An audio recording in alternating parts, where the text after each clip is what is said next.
Tes. Tes. Audio setting.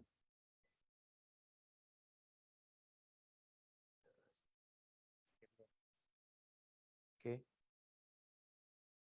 Tes. Tes. 1, 2, 3. Okey. Video Ustaz. Tak boleh.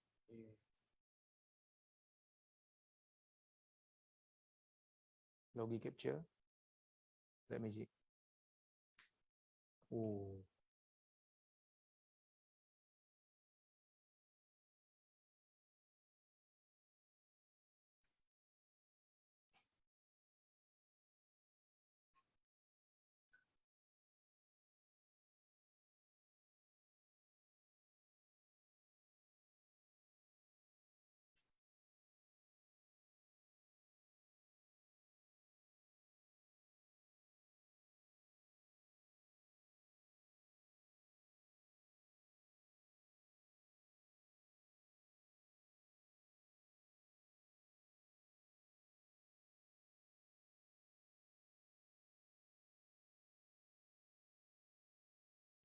Satu, dua, tiga.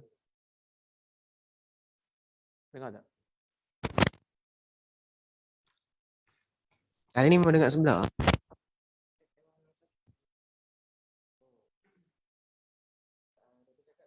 1, 2, 3. Tes. Tes. Sekarang dah.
Assalamualaikum warahmatullahi wabarakatuh. Alhamdulillah nahmaduhu wa nasta'inuhu wa nastaghfiruh wa na'udzu billahi min shururi anfusina wa min sayyiati a'malina. Man yahdihillahu fala mudilla lah wa man yudlil fala hadiya lah. Ashhadu an la ilaha illallah wahdahu la syarika lah wa ashhadu anna Muhammadan 'abduhu wa rasuluh.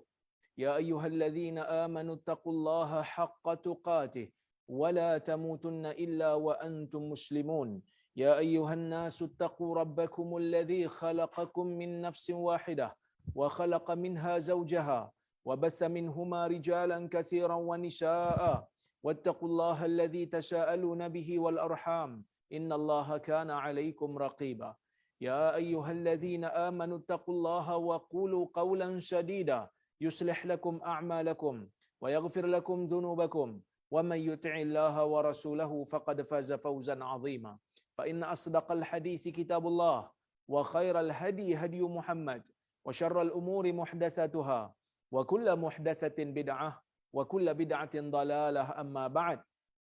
Muslimin dan muslimat yang dirahmati oleh Allah Subhanahu wa taala sekalian, alhamdulillah pada hari ini kita dapat bersama-sama menyambung semula kuliah kita menggunakan kitab Sahih Al-Bukhari karya Al-Imam Al-Bukhari yang merupakan kitab yang paling sahih setelah daripada Al-Quran, yang mana insya-Allah hari ini kita nak sambung balik perbincangan kita masih lagi dalam Kitabul Ilm, kitab ilmu dalam Sahih Bukhari. Insya-Allah kita nak masuk kepada hadis yang berikutnya, iaitu hadis ke-112.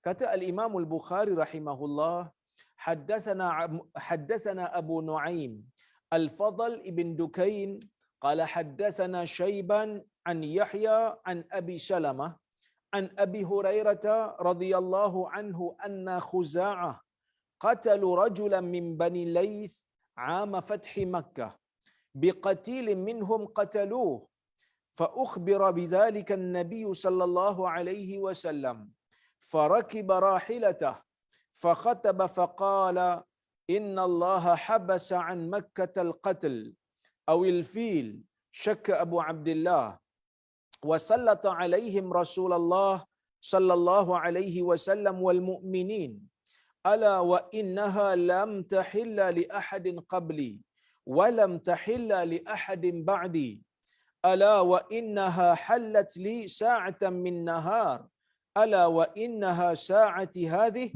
حرام لا يختل شوكها ولا يعضد شجرها ولا تلتقط ساقطتها إلا لمنشد فمن قتل فهو بخير النظرين إما أن يعقل وإما أن يقاد أهل القتيل فجاء رجل من أهل اليمن فقال اكتب لي يا رسول الله فقال اكتبوا لأبي فلان فقال رجل من قريش إلا الإذخر يا رسول الله فإنا نجعله في بيوتنا وقبورنا فقال النبي صلى الله عليه وسلم إلا الإذخر. Inilah hadis yang ke-112 yang dimasukkan oleh Al-Imam Al-Bukhari di dalam bab di dalam Kitabul Ilm, di dalam bab menulis ilmu. Tuan-tuan dan puan-puan rahmati oleh Allah Subhanahu wa taala sekalian, Al-Imam Al-Bukhari mengatakan Abu Nu'aim Al-Fadl bin Dukain telah menceritakan kepada kami. Al-Fadl bin Dukain ini dia ada satu kisah yang menarik, yang mana kita tidak menafikan bahawasanya dia merupakan perawi yang hebat. Al-Imam Al-Bukhari tidak akan masukkan di dalam sahihnya hadis melainkan perawi itu mestilah dipastikan dia mengingati hadisnya dengan betul. Al-Imam Al-Bukhari kalau dia nak pilih mana-mana hadis untuk dimasukkan di dalam sahihnya, dia akan saring dengan teliti. Bahkan setelah dia saring pun, dia akan bersalat istikharah sebanyak 2 rakaat, berdoa kepada Allah, minta petunjuk daripada Allah. Apabila jiwanya menjadi lapang, barulah dia masukkan hadis tersebut ke dalam sahihnya.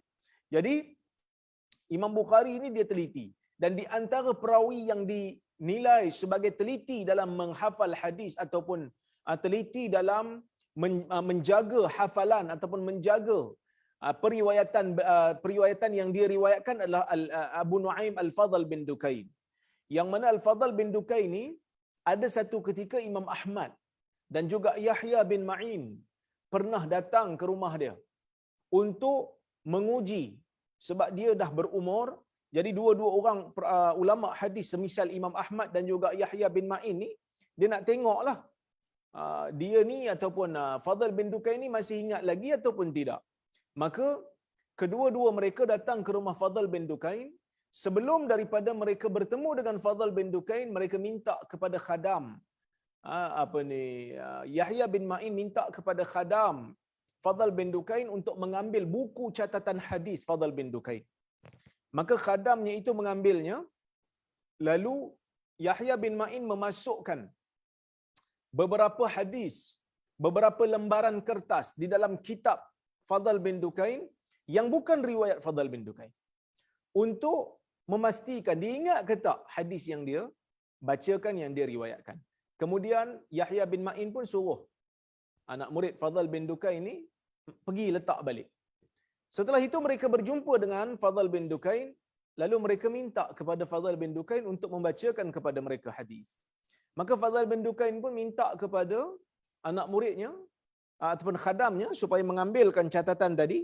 Lalu catatan tadi pun dibaca oleh Fadl sampai kepada lembaran yang dimasukkan oleh Yahya bin Ma'in tadi. Fadl bin Dukain ni pun dia tengok dua-dua orang ni, dia tahu yang tu bukan hadis dia. Dia kata ini bukan hadis yang saya riwayatkan. Dia ingat, maksudnya ingatan dia masih kuat. Maka dia tunjuk kepada Imam Ahmad, dia ni kira beradab lah, dia tak akan buat benda ni. Lalu dia tunjuk kepada Yahya bin Ma'in, dia kata ini mesti kerja engkau. Lalu dia terajangnya Yahya bin Ma'in sehingga Yahya bin Ma'in ni jatuh daripada tempat duduknya, dan Yahya bin Ma'in pun bangun dan mengatakan, moga Allah memberikan balasan yang baik kepada engkau kerana engkau masih lagi menghafal hadis ini dengan baik. Itu tuan-tuan cara para ulama nak memelihara sesebuah hadis. Maka sebab itu kita tak boleh terimalah kalau ada orang merendah-rendahkan ulama hadis dengan mengatakan ulama hadis yang siqah ni pun boleh jadi menipu. Boleh jadi menipu ni boleh jadi ni tak boleh jadi hujah. Bahkan kita mengatakan amat kurang kemungkinan untuk mereka menipu, sehingga kan kalau mereka menipu sekalipun mereka akan di label oleh ulama-ulama yang lain sebagai orang yang pendusta. Jadi bila mereka telah dihukum siqah oleh ulama ahli sunnah wal jamaah, ulama-ulama hadis, maka pada ketika itu tidak ada lagi sebarang keraguan terhadap kedudukan mereka. Baik. Fadl bin Dukain mengatakan, Syaiban telah menceritakan kepada kami daripada Yahya, daripada Abu Salamah, daripada Abu Hurairah. Sesungguhnya, kata Abu Hurairah, sesungguhnya Khuza'ah. Khuza'ah ni siapa tuan-tuan? Khuza'ah ni merupakan satu kabilah yang masyhur. Tapi tiba-tiba dalam hadis ni bagi tahu Khuza'ah telah membunuh satu lelaki daripada kalangan Bani Lais. Yang bunuh ni seorang ke ramai? Ibn Hajar rahimahullah dalam kitab dia Fathul Bari ketika mensyarahkan hadis ini, dia mengatakan bukan semua orang yang bunuh, bukan semua kabilah tu bunuh. Hanya satu orang daripada kalangan mereka pergi membunuh satu orang daripada kalangan Bani Lais. Kenapa dia bunuh? Kerana disebut dalam hadis ni Aama Fathi Makkah, pada tahun pembukaan kota Mekah, biqatilin minhum qatalu, kerana ada satu orang daripada kalangan Bani Khuza'ah yang dibunuh oleh Bani Sulaim. Maksudnya dia bunuh tu dalam keadaan dia nak menuntut bela. Dia bunuh tu sebab ada puak dia pernah dibunuh sebelum ini pada zaman jahiliyah, telah dibunuh oleh Bani Sulaim. Bani Lais. Ya. Yang membunuh daripada kalangan Bani Lais itu tidak disebutkan namanya dalam mana-mana riwayat. Tetapi yang terbunuh di kalangan mereka, yang terbunuh di kalangan Bani Khuza'ah ni adalah namanya adalah Ahmar, seperti mana yang disebutkan oleh Ibnu Hajar Asqalani. Kemudian bila Nabi SAW mendapat tahu cerita tu, bila berita ni sampai kepada Nabi SAW, maka Nabi pun farakiba rahilatah, maka Nabi SAW pun menunggang. Nabi ambil tunggangannya, Nabi ambil kenderaannya, Nabi tunggang, fakhatab. Kemudian Nabi SAW memberikan ucapan. Apa kata Nabi? Innallaha habasa an Makkatal qatl awil fil. Syakka Abu Abdullah. Yang mana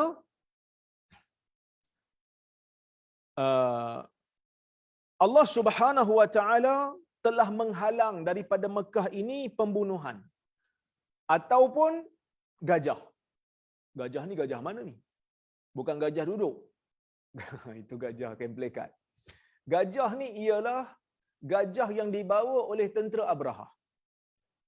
Nabi SAW bila dengar aja satu puak daripada Bani Khuza'ah pergi bunuh satu orang. Satu orang daripada kabilah Bani Khuza'ah telah pergi bunuh satu orang daripada Bani Sulaim, maka Nabi SAW tidak tinggal diam. Kenapa Nabi tak diam? Kerana Nabi SAW ni kita tahu baginda amanah dalam nak menyampaikan risalah. Baginda amanah dalam nak menyampaikan hukum hakam. Maka Nabi ni kalau benda tu salah, kalau benda tu tak kena, Nabi tidak akan diam. Nabi akan berikan panduan kepada umat. Maka sebab itu kalau Nabi diam ataupun Nabi tidak bantah ataupun Nabi tidak mengingkari, maka perbuatan itu dikira sebagai dibenarkan dalam agama. Sebab Nabi tak bantah. Kerana kalau Nabi tak bantah, pastinya benda tu tidak dilarang oleh Allah Subhanahu Wa Taala. Sebab tu hadis ni ada 3. Qaul, fi'il, taqrir. Perkataan, perbuatan dan juga ketidakadaan bantahan. Boleh ke bahasa saya? Betul ke tak? Tidak adanya bantahan daripada Nabi SAW terhadap sesuatu perkara yang berlaku di zaman dia dan dalam pengetahuan dia, itu dianggap sebagai sunnah Nabi SAW. Tapi dalam masalah ni, benda ni salah. Maka sebab itu bila diberitahu pada Nabi SAW, Nabi bersungguh ambil tunggangannya, pergi ke tempat orang yang kabilah yang membunuh tu, lalu Nabi SAW pun berucap. Apa kata Nabi SAW? Nabi kata sesungguhnya Allah Azza wa Jal telah menghalang daripada Mekah ini supaya jangan ada pembunuhan. Ataupun kata Allah Ta'ala telah menahan gajah. Gajah mana? Gajah ini adalah gajah yang dibawa oleh Abraha.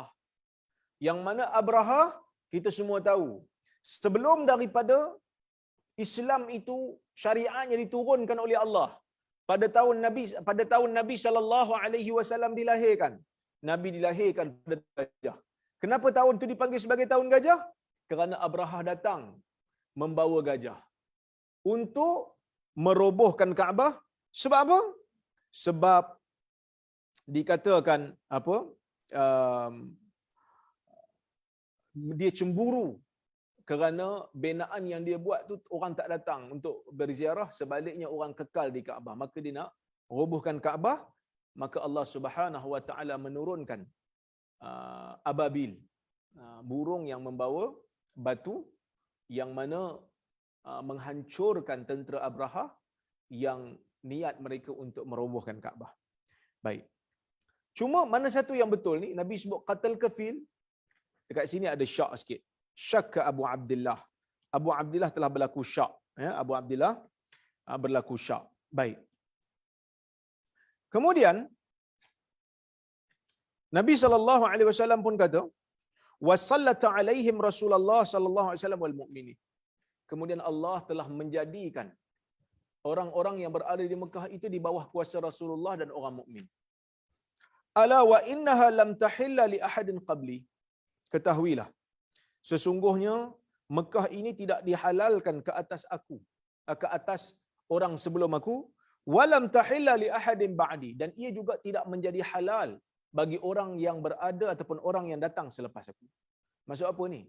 Mekah kan tanah haram. Tanah haram ni ada hukum hakam yang khas. Tak boleh memburu, tak boleh bunuh binatang yang liar, tak boleh cabut pokok dia. Maka sebab itu Nabi SAW sebut, Mekah ni tak pernah pun jadi halal bagi orang yang sebelum aku. Kerana di zaman Nabi SAW, sebelum daripada zaman Nabi kan Nabi Ibrahim.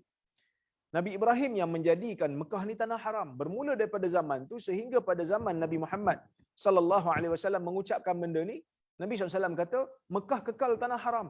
Dia tidak pernah menjadi halal bagi orang sebelumku. Walam tahilla li ahadin ba'di. Dan dia juga tidak menjadi halal bagi orang yang datang selepasku.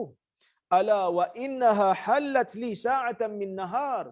Ketahuilah, sesungguhnya ia menjadi halal bagiku hanya pada satu ketika, pada waktu siang.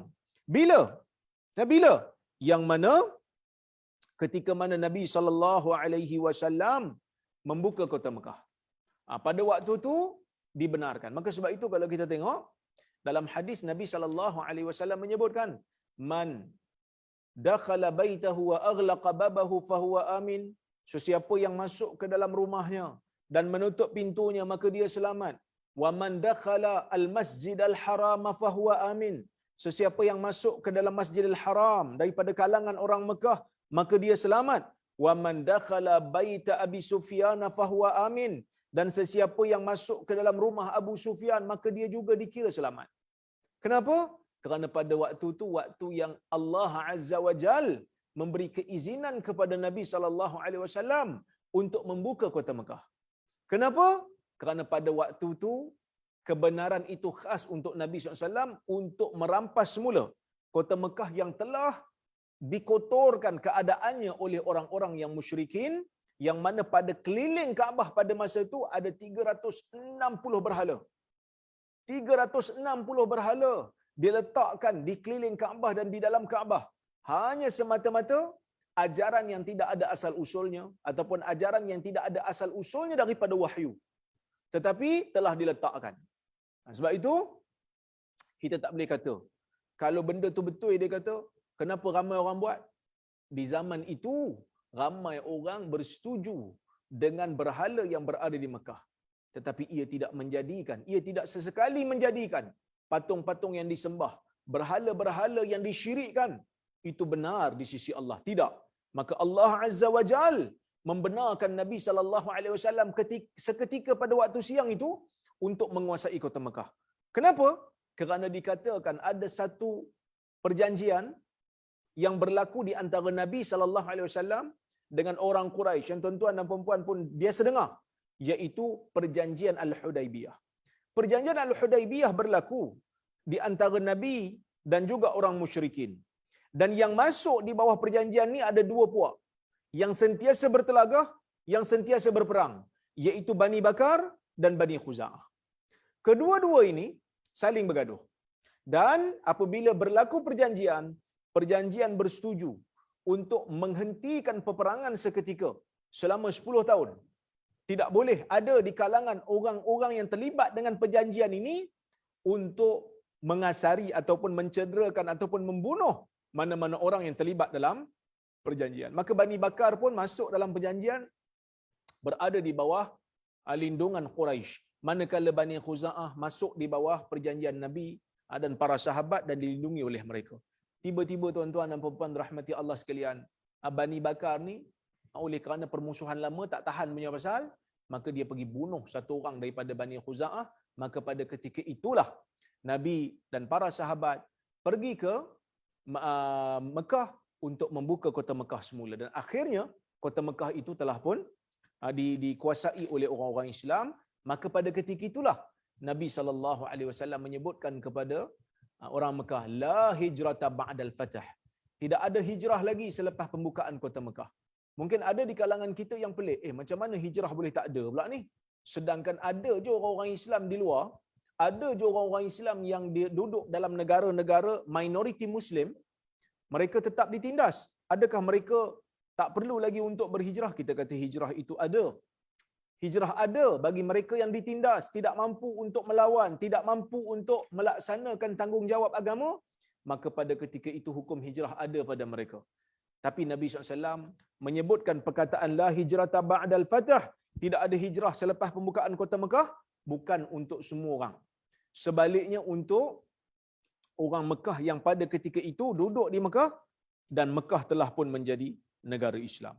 Kemudian Nabi SAW menyebutkan, ya, setelah Allah Azza wa Jal memberi keizinan kepada Nabi untuk menguasai kota Mekah, ala wa innaha sa'ati hadhihi haram. Maka ketahuilah, ya, ketahuilah pada waktu ini setelah kota Mekah itu dikuasai oleh Nabi sallallahu alaihi wasallam, dan ketika mana kota Mekah itu dikuasai oleh orang Islam, Nabi kata pada waktu ini dia menjadi haram semula. La yuqtala syaukuha, maka jangan dipatahkan ataupun jangan dibuang syaukuha, duri-duri yang berada di sana. Maksudnya kalau duri pun tak boleh buang, pokok lain lagi lah tak boleh buang. Kemudian Nabi SAW kata, wala yu'dad syajaruha, jangan dihapuskan pokok-pokok yang berada di sana. Kemudian Nabi SAW sebut lagi, wala tultaqatu saqitatuha illa limunshid, jangan dikutip barang-barang yang kita jumpa yang orang lain jatuhkan, melainkan hanya untuk orang yang nak pergi bagi tahu saya terjumpa barang. Siapa ada kehilangan barang, tolong jumpa saya. Ini insya-Allah kita akan bincang bila sampai bab dia nanti. Kemudian Nabi SAW menyebutkan, faman qutila fahuwa bi khairin nadharain.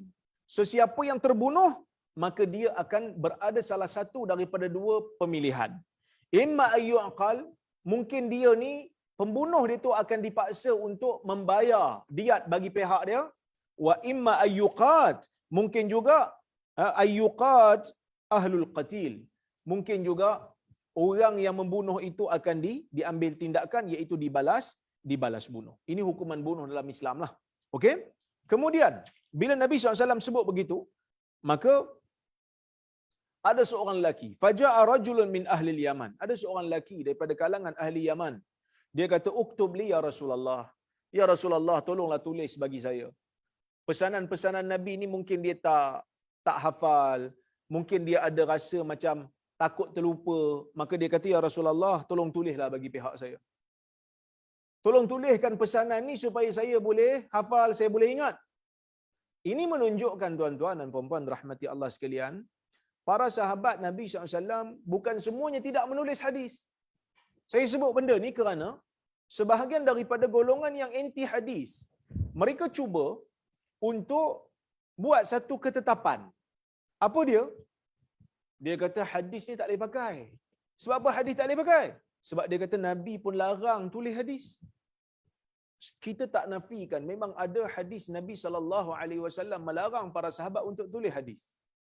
Antaranya hadis Abu Sa'id Al-Khudri, yang mana Nabi SAW sebut, la taktubu anni faman kataba anni ghaira al-Quran falyamhu. Janganlah engkau menulis daripadaku. Sesiapa yang tulis daripadaku selain daripada Al-Quran, maka hendaklah dia padam. Hadis ini sahih riwayat Muslim, tetapi hadis ini ada konteksnya. Hadis ini mempunyai konteks yang tersendiri. Sebab itu kalau nak faham konteks hadis, boleh baca, ambil manfaat daripada buku yang saya baru tulis, iaitu metodologi memahami hadis. Di sana saya ada bahas secara terperinci bagaimana kaedah nak faham sesebuah hadis, mesti melihat kepada konteks, mesti melihat kepada dimensi. Yang mana dimensi pada waktu tu, dimensi masa, keadaan, suasana pada waktu tu, di mana keadaan pada masa itu ramai daripada kalangan sahabat Nabi ni butuh huruf. Dalam hadis Abu Daud meriwayatkan daripada Nabi SAW, yang mana Nabi bersabda, nahnu ummatun ummiyah la naqra wa la nahsib, atau kama qala. Nabi mengatakan kita ataupun kami adalah umat yang butuh huruf. Tidak boleh mengira ataupun tidak boleh membaca dan tidak boleh mengira. Maksudnya di zaman tu bukan semua, tapi kebanyakannya begitu. Bila para sahabat ni tak reti menulis, tak reti membaca, maka tak ada keperluanlah untuk menulis. Dah kalau tulis pun tak pandai, kalau tulis akan bercampur di antara Quran dan juga hadis, maka ia akan membahayakan. Kalam Allah dan kalam Rasul akan bercampur aduk. Sedangkan pada ketika itu Quran masih lagi belum selesai penurunannya. Maka sebab itulah Nabi SAW menyebutkan, la taktubu anni, jangan tulis daripada aku. Dan juga yang kedua, suasana pada ketika itu alat tulis sangat-sangat sukar untuk didapati. Ada yang menulis di atas pelepah tamar, yang tulis di atas tulang unta. Maka lebih baiklah alat-alat tulis itu ditulis ataupun digunakan untuk menulis Al-Quran. Maka sebab itu Nabi tak bagi. Tetapi ada tak riwayat yang membenarkan sahabat menulis? Ada, kita akan jumpa nanti. Ini juga salah satu bukti yang mana Nabi SAW tak marah pun kalau memang ada keperluan untuk menulis. Maka dia kata, uktub li ya Rasulullah, tulis untuk aku ya Rasulullah pesanan ini. Maka Nabi SAW kata, uktubu li abi fulan, tulis untuk Abu Fulan. Dalam riwayat lain disebut Abu Syah, kan? Yang ni disebut Abu Fulan, ya? Dia kata, tulis untuk Abu Syah, tulis untuk Abu Fulan. Faqala rajulun min Quraisy, maka ada seorang lelaki daripada Quraisy kata, illa al-izkhir, ya Rasulullah, yang kau tak bagi potong pokok, tak boleh buat apa-apa kat pokok ni, berilah pengecualian untuk izkhir. Izkhir ni macam rumput yang ada di Mekah, yang mana pada ketika itu dia kata Ya Rasulullah, fa inna naj'aluhu fi buyutina wa quburina. Kerana kami tanam pokok ni, kami letakkan pokok ni di rumah kami dan juga di kuburan kami. Maksudnya orang guna benda ni untuk kegunaan mereka. Maka Nabi SAW kata illal izkhir. Kalau begitu izkhir bolehlah. Maka hadis ni tuan-tuan dan puan-puan rahmati Allah Subhanahu wa taala sekalian, nak bagi tahu kat kita tentang kepentingan menulis ilmu. Dibenarkan untuk menulis ilmu dengan hadis ni. Kita tengok hadis yang ke-113.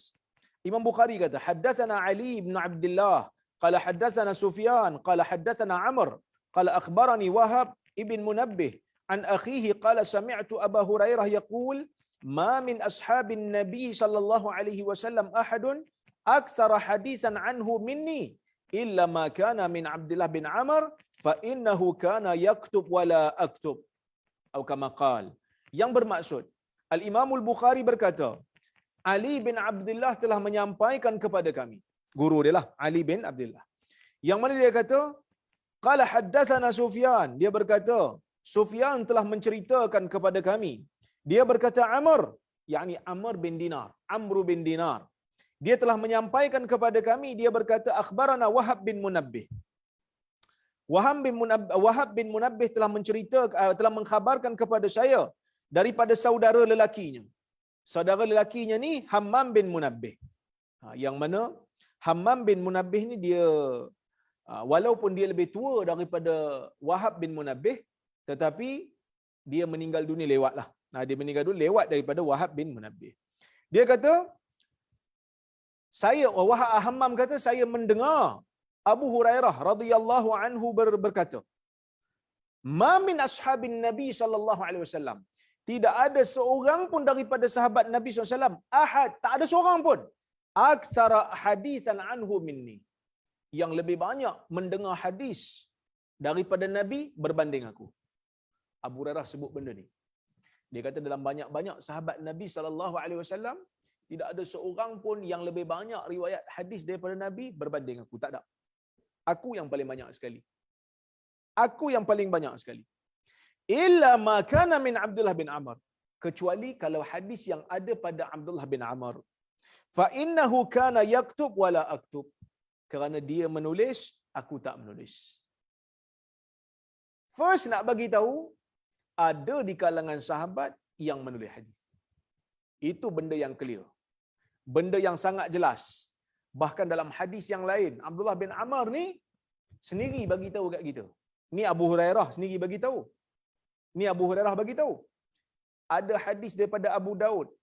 Abdullah bin Amr sendiri. Dia kata apa? Dia kata kuntu aktubu kulla syai'in sami'tuhu min Rasulillah sallallahu alaihi wasallam. Uridu hifdhahu fanahatni Quraisy. Dulu aku tulis semua benda yang aku dengar daripada Nabi sallallahu alaihi wasallam kerana aku nak menghafalnya. Aku nak hafal. Fanahatni Quraisy, maka Quraisy menghalang aku. Wa qalu ataktubu kulla syai'in sami'tahu min Rasulillah sallallahu alaihi wasallam? Adakah kau nak tulis semua benda yang kau dengar daripada Rasulullah sallallahu alaihi wasallam? Wa huwa bashar yatakallamu fi ridha wal ghadab. Sedangkan Nabi itu adalah manusia yang bercakap dalam keadaan suka dan bercakap dalam keadaan marah. Fil ghadab, fil ridha wal ghadab. Kadang-kadang Nabi suka, Nabi sebut satu perkataan. Kadang-kadang Nabi marah, Nabi sebut satu perkataan. Takkan kau nak tulis semua? Quraisy kata. Maka dia kata fa amsaktu anil kitabah. Lalu aku pun berhenti menulis. Dia kata berhenti menulis ni bukan sebab apa? Sebab apa yang Quraisy bagi itu, alasan yang Quraisy bagi itu jadikan Abdullah bin Amr ni keliru. Dia tak terima terus, tapi dia keliru. Maka bila dia keliru, dia bagi tahu kepada Nabi. Dia jumpa Nabi. Dia kata fa zakartu zalika li Rasulillah sallallahu alaihi wasallam. Lalu aku pun menyebut kepada Rasulullah sallallahu alaihi wasallam. Bila sebut, maka Nabi sallallahu alaihi wasallam pun sebut kat dia. Fa auma biyadihi ila fi, sambil Nabi meletakkan tangannya di mulutnya, Nabi kata uktub, tulis. Fa wallazi nafsu Muhammadin biyadihi la yakhruju minhu illa haq. Tulis, kerana demi Tuhan yang diri Muhammad berada di tangannya, tidak keluar daripada mulut ini melainkan kebenaran. Kerana apa yang Nabi sampaikan dari sudut wahyu adalah daripada Allah Azza wa Jalla. Ini membuktikan kepada kita Abdullah bin Amr juga menulis. Bahkan Abdullah bin Amr ni, walaupun saya kata tadi kebanyakan sahabat ni dia orang kata apa, buta huruf, tetapi Abdullah bin Amr ni memang Nabi SAW berikan dia pengecualian. Kenapa? Dia boleh tulis, orang lain tak boleh. Nabi tak bagi. Ada sebahagian dia boleh. Kerana dia ni dan sahabat dan beberapa sahabat yang dapat keizinan ni, memang mereka ini boleh menulis dengan baik. Bahkan Abdullah bin Amr, kalau tuan-tuan tengok dalam hadis-hadis, Nabi SAW menghantar dia untuk belajar bahasa Hebrew. Maksud dia ni, kita boleh kata educated jugalah. Cekap jugalah dalam menulis, cekap dalam berbahasa. Kenapa Nabi hantar dia untuk belajar bahasa Hebrew? Kerana Nabi SAW nak jadikan dia sebagai penterjemah di antara Nabi dan orang Yahudi. Sebab orang Yahudi kan ada kat Madinah. Jadi Nabi tak percaya dengan terjemahan orang Yahudi, maka Nabi SAW hantar dia untuk belajar bahasa Hebrew. Jadi Abu Hurairah dan Abdullah bin Amr, kedua-duanya mengakui bahawasanya ada di kalangan sahabat ni yang menulis hadis. Jadi kalau tuan-tuan dan puan-puan jumpa orang yang anti hadis, dia bagi tahu kat tuan-tuan dan puan-puan, hadis ni tak payah pakai lah. Pasal apa tak payah pakai? Dia kata sebab hadis ni Nabi sendiri tak boleh tulis. Kita kata tak betul itu. Nabi tak bagi tulis pada satu bahagian, Nabi benarkan pada orang yang lain. Jadi nak kata Nabi tak bagi secara mutlak, tak boleh lah. Macam kita ada anak kita ada yang umur 15 tahun, ada yang umur 10 tahun, ada yang umur 3 tahun. Anak yang umur 10 tahun, dia kata, bah, bak kunci motor nak pinjam. Umur 15 tahun. Kita bagi tak? Boleh jadi kita bagi. Ataupun kalau umur dia 16 tahun ataupun 18 tahun dah ada lesen. Dia kata, bah, nak pinjam motor? Nah, ambil kunci. Kita kata, silakan pergi. Bawa hati-hati. Tapi anak umur 3 tahun, dia kata nak naik motor juga, tapi umur 3 tahun. Ataupun umur 5 tahun, nak naik motor juga, kita tak bagi. Adakah bermakna, bila ayah tak bagi anak umur 5 tahun bawa motor dia, adakah bermakna bawa motor itu haram pada semua anak-anak? Tak. Haram ataupun larangan, bukanlah haram. Larangan itu hanya untuk orang yang tak sesuai. Budak umur 3 tahun, budak umur 5 tahun, budak umur 7 tahun, tak sesuai untuk bawa motor sendiri. Tapi kalau dah umur 16 tahun, umur 18 tahun dah ada lesen sendiri, maka ia dibenarkan. Sama macam para sahabat. Ada yang tidak cukup kelengkapan menulis. Ada yang buta huruf. Kalau tulis akan bercampur dengan Quran. Maka larangan Nabi SAW untuk menulis ni kena pada dia orang. Kalau ada yang pandai menulis, Nabi SAW berikan keizinan yang khas untuk mereka. Bahkan ini merupakan satu keizinan yang special lah.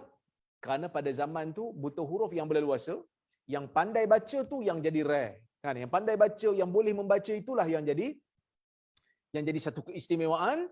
Maka Nabi SAW benarkan penulisan hadis ni untuk mereka. Bahkan Abu Hurairah sendiri mengakui. Dia kata dalam banyak-banyak sahabat Nabi SAW, tak ada orang pun yang paling banyak riwayat hadis daripada Nabi berbanding aku. Kecuali Abdullah bin Amr. Kerana dia menulis, aku tak menulis.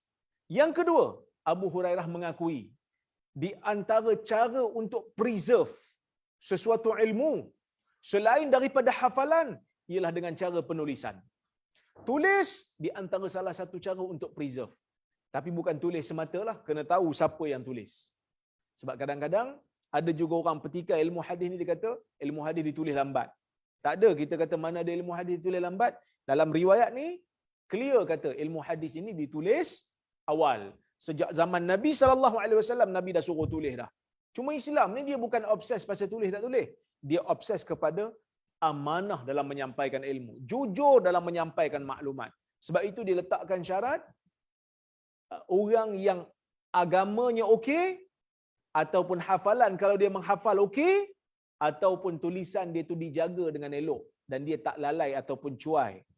Maka sebab itulah ulama hadis meletakkan syarat yang ketat untuk memastikan perkara yang dinukil itu dinukil dengan jujur dan tepat. Okey. Timbul satu persoalan. Tuan-tuan, bila Abu Hurairah kata, tidak ada siapa pun yang paling banyak hadis daripada Nabi berbanding aku. Aku seorang paling ramai sekali kecuali Abdullah bin Amr. Zahirnya, nampak macam hadis Abdullah bin Amr tu lebih banyak daripada Abu Hurairah punya hadis. Tapi kalau kita tengok dalam kitab hadis, hadis Abu Hurairah ni yang paling banyak sekali. Persoalannya, kenapa hadis Abu Hurairah paling banyak? Sedangkan Abdullah bin Amr lebih awal bersama dengan Nabi SAW. Jawapannya adalah yang pertama, kerana Abu Hurairah ni walaupun dia lewat datang ke Madinah, iaitu pada selepas daripada peperangan Khaybar, iaitu pada tahun ke-7 Hijrah. Nabi wafat pada tahun ke-11 Hijrah, 3 tahun lebih sikit dia bersama dengan Nabi. Tetapi dia menjadikan peluang dia duduk dengan Nabi ni peluang yang sangat-sangat dipenuhi dengan bermulazamah ataupun melazimi Nabi SAW sungguh-sungguh. Di mana Nabi pergi dia akan ikut. Itu yang pertama. Yang kedua, dia ada doa daripada Nabi SAW. Nabi doa khas untuk dia supaya dia tak lupa hadis-hadis yang dia dengar daripada Nabi SAW. Itu yang kedua. Okey? Cuma bila Abu Hurairah kata tidak ada yang lebih banyak dari hadis daripada aku melainkan Abdullah bin Amr, kerana dia menulis dan aku tidak menulis, para ulama dia pelik sikitlah. Sebab kalau kita tengok dalam kitab hadis, Abu Hurairah banyak hadis. Kenapa Abu Hurairah kata Abdullah bin Amr yang banyak hadis? Maka ada 3 cara untuk jawab. Jawapan yang pertama ialah yang dimaksudkan kecuali itu bukan kecuali keseluruhan hadis. Tetapi yang dimaksudkan oleh Abu Hurairah dengan kecuali itu, kecuali hadis yang dia tulis dan kecuali hadis yang aku tulis. Maksud kalau nak di-compare hadis yang hadis yang Abdullah bin Amr tulis dengan hadis yang Abu Hurairah tulis, hadis Abdullah bin Amr lebih banyak. Bukan keseluruhan, hanya yang ditulis. Itu takwilan yang pertama. Takwilan yang kedua, berkemungkinan hadis Abdullah bin Amr lebih banyak daripada hadis Abu Hurairah. Memang lebih banyak. Ada yang kata gitu. Memang betul. Sebab Abdullah bin Amr lama lagi dengan Nabi SAW berbanding Abu Hurairah. Tapi kenapa hadis Abu Hurairah banyak? Hadis Abu Hurairah banyak sebab dia tak terlibat dengan isu-isu politik di zaman dia. Dia pernah dilantik jadi gubernur sekejap oleh Umar. Lepas tu Umar pecat dia, Umar audit, buat forensik audit kat dia. Lepas tu Umar nak lantik dia semula, dia tak mau dah. Sebab apa dia tak mau? Sebab dia dah suka dengan kerja-kerja ilmu.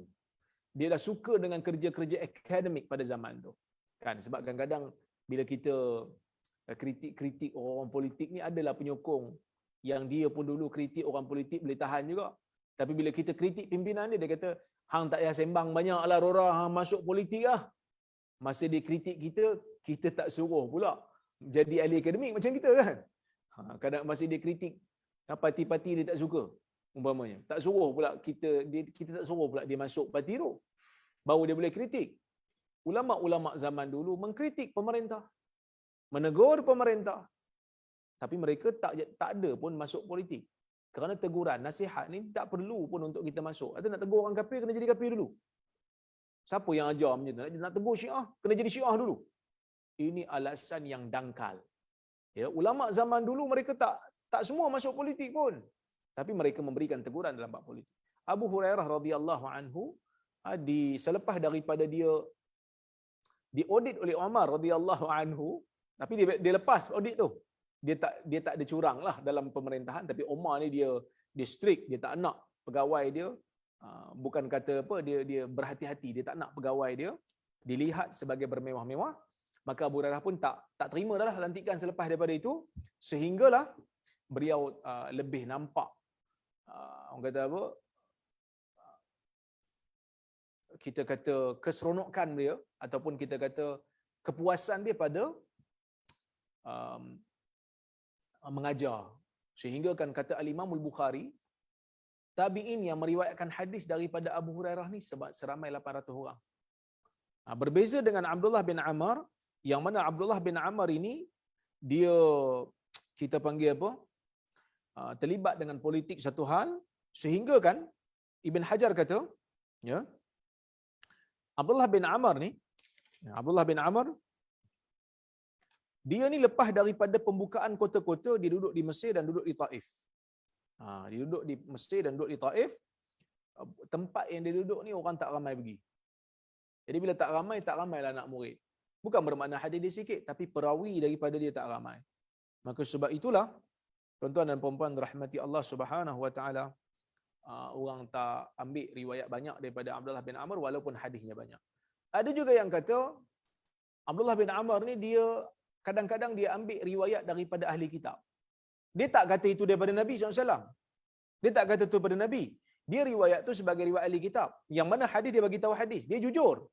Tapi anak murid bila dengar Israiliyat ni, dia macam mungkin takut nak ambil, takut terlupa, takut tercampur aduk. Maka sebab itu kata Ibn Hajar, ini juga berkemungkinan menyebabkan ulama-ulama ataupun tokoh-tokoh daripada kalangan tabi'i tidak berani untuk mengambil riwayat daripada Abdullah bin Amr. Maka Abdullah bin Amr pun tidaklah sebanyak hadisnya berbanding